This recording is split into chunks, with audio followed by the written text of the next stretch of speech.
दोहा क्रमांक 4 से 5। जैसे कि आप सभी जानते हैं फ्रेंड्स कि मैं रामायण को एज इट इज दोहे अर्थ सहित पढ़कर सुना रही हूँ। तो इसी क्रम में तुलसीदास जी अपने पिछले दोहों और चौपाई में दुष्टों को भी प्रणाम करते हैं और दुष्टों के बारे में बताते हैं कि वो कैसे होते हैं, और फिर भी भले ही वो जानते हैं कि वो दुष्ट हैं फिर भी वो उनको प्रणाम करते हैं। और आगे कहते हैं कि दुष्टों की तो यह रीति है कि वे उदासीन शत्रु अथवा मित्र किसी का भी हित सुनकर चलते हैं। ऐसा नहीं है कि वो शत्रु का हित सुनकर चलते हैं, उनको मित्रों का हित भी अच्छा नहीं लगता और जिनसे उन्हें कोई मतलब नहीं है उनका भी हित अच्छा नहीं लगता। यह जानकर वे दोनों हाथ जोड़कर यह वचन प्रेम पूर्वक विनय करते हैं और कहते हैं कि मैंने अपनी ओर से विनती की है, परंतु दुष्ट अपनी ओर से कभी नहीं झुकेंगे क्योंकि वो उनका स्वभाव है। कौवों को बड़े ही प्रेम से पालो फिर भी क्या वो कभी मांस के त्यागी हो सकते हैं? नहीं हो सकते।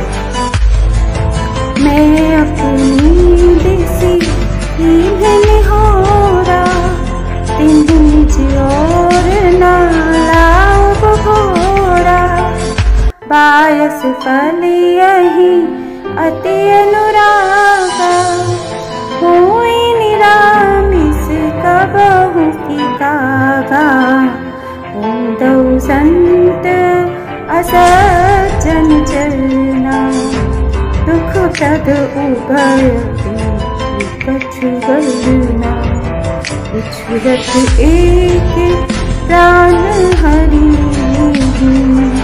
मिलत एक दुखी दारुण देव। अब मैं संत और असंत दोनों के ही चरणों की वंदना करता हूँ। दोनों ही दुख देने वाले हैं, परंतु उनमें कुछ अंतर कहा गया है। वह अंतर यह है कि एक तो बिछुड़ते समय प्राण हर लेते हैं और दूसरे मिलते समय दारुण दुख देते हैं। अर्थात संतों का बिछुड़ना मरने के समान दुखदायी होता है और असंतों का मिलना उपजहिएक संग जग माही चलज जोक जिनी गुण बिल गाही सुधा सुरासन साधु असाधु जनक जग जधिया गाधु। दोनों ही संत और असंत जगत में एक साथ पैदा होते हैं, पर कमल और जोक की तरह उनके गुण अलग अलग होते हैं।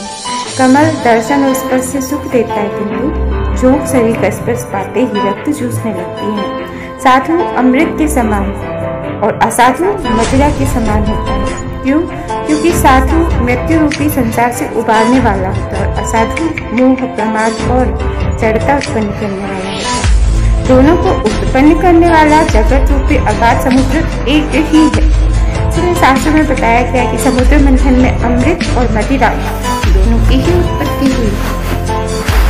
हर अनभल निज निज कर टूटी लहत सुजस अपोलोक विभूति सुधा सुधा परि सुर सरि साधु अमल कली मल सरि जागु उदय गुण जानत सब कोई सोचे भावनी से सोई भलो